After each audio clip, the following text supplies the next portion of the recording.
Small wins matter. I mean, we sometimes think that an epic life occurs one sunny Friday afternoon when the stars line up and something revolutionary occurs. And what I'm suggesting to you with great love and great respect is a great life is built not by revolution. A great life is built by evolution. Small and steady wins the race.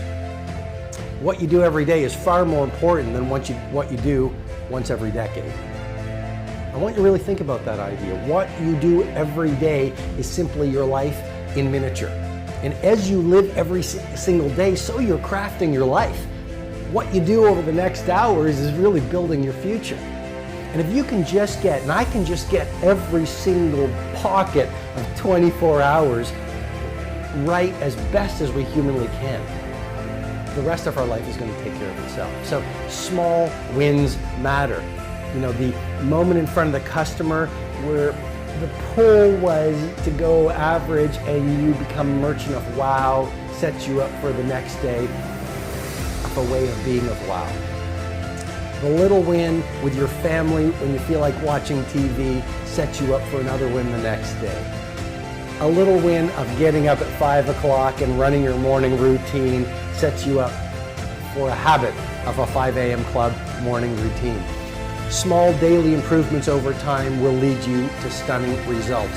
Tiny wins are the way to greatness. And that's one of the things life has taught me. When you look at the great companies, whether it's an Amazon, whether it's some of the tech startups coming out right now, whether it's a Zappos, whether it's a FedEx, whether it's a Nike, whether it's a General Electric, whether it's some of the little shops in your neighborhood that we really admire because people still cook the food with love, or they serve the food with love, or people have an attention to detail. Great companies are built by those small, steady optimizations every single day. If you look at any great product, it wasn't just one day that built a great product. It was a culture and a mindset of daily innovation and optimization when done consistently over time, which led to world class. Even relationships. A great relationship. It's all about those small daily wins when done consistently leads to a lifetime of love. I was walking in the woods last week and there was an elderly couple walking in front of me. And they really stood out because they were moving fast. And they were also like, they had these ski poles. And so this is the autumn in my hometown, and they were walking with these ski poles. And so I sort of joked as I walked by them because it's pretty much only the three of us in this deep forest. And I said, "You're missing the snow." And they sort of laughed, and we actually walked for about half an hour. And we started going pretty deep. And they said to me, "We've been married 52 years. And I said, 52 years, what's your secret? And the woman says, "Well, I've had to put up with a lot," which made me laugh. And then it was all about the little, small, daily things they did to foster a lifetime of nothing fails like success. You're successful, maybe it's in your health, maybe it's in your finances, maybe it's in your career, maybe it's in your family life, maybe it's in the way that you show up in the world. Awesome. You're in a really vulnerable place right now. It is one thing to be successful. It is another thing to sustain success over the coming decades. Is that not a powerful idea? I mean, let's go to the entertainment industry. It's very hard to be a one-hit wonder. Let's not knock a one-hit wonder. But it's even harder to become an iconic rock band or hip-hop band. Let's go to the arts. It is very hard to come up with your Sistine Chapel. Got it. It is even harder to become a Michelangelo. So are you playing the short game or are you playing the long game? This is rule, life has taught me. Play the long game. Aim for legendary. Don't just say, "I want to be world class in my dominant pursuit for a little window of time." Say, "I want to have the guts and the grit and the acumen and the mindset and the capability and the commitment to create enduring success." And that's why I say nothing fails like success. You look at the restaurant that is hot in your neighborhood right now. They're on the path to obsolescence if they're not really careful. Sure, they went from a little neighborhood shop that made beautiful pasta, that had great service, that had the owner on the floor, shaking your hand, getting to know your name. Then they got written up in the magazines, and then they got interviewed, and then word of mouth spread like wildfire. And what happened?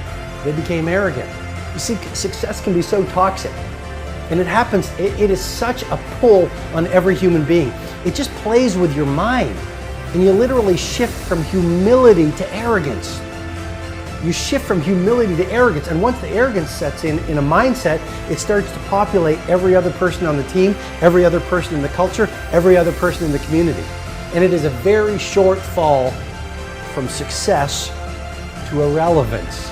So lesson number 2 is nothing fails like success. As you become more successful, become more humble. As you become more successful, work even harder. As you become more successful, care even more about your product. As you become more successful, learn even more.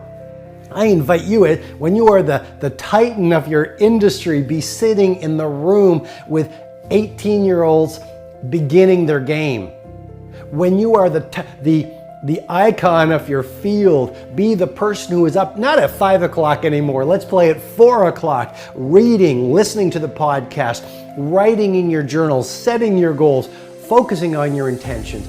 As you become more successful, be more humble. As you become more successful, be even more punctual. As you become more successful, become even more passionate. As you become older, become even younger. Yesterday I was walking on the street and I met this man in his 80s. He said, "Robin, I finally retired." He's probably close to 90. And he is a legendary clothier in the country that I live in. And he just retired. And he started his shop, which is now an empire, in 1954. So I don't know what that is, but that is decades and decades and decades and decades. And he did not want to retire. He just retired, but he is still on fire to do amazing things. Age is just a number. Do not let an old person into your body. Nothing fails like success. Which is the importance of scheduling. You know, I talk a lot about having a dream, having a plan, being inspired, but all ideas don't work unless you do the work.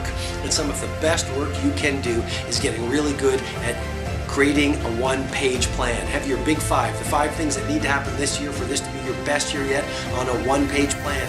Your top 5 values, put them on that same plan. Your top 5 sub-goals sequenced into each quarter of this year on that one-page plan. And every morning while your competition or the rest of the world is asleep, get up at 5 a.m. I'll teach you how to do that in future videos. But look at your one-page plan. Spend 20 minutes on that so it becomes a brain tattoo, a burning obsession, so it alights you with inspiration. So you go out in the world and you understand that clarity is power, and you so intimately know what has to happen during this day, this week, this month, this quarter, this year to get you closer to your mountaintop. Because the hours that ordinary people waste, extraordinary people do. Because they're not bored like most people. Most people need to medicate themselves with too much TV, too much Facebook, too much video, too much chit-chat, too much busyness because they don't know their goals. Because they don't have a one-page plan. Because they don't have a one-page schedule. I mean, I've got my schedule for every 7 days. Almost everything I need to do goes on it.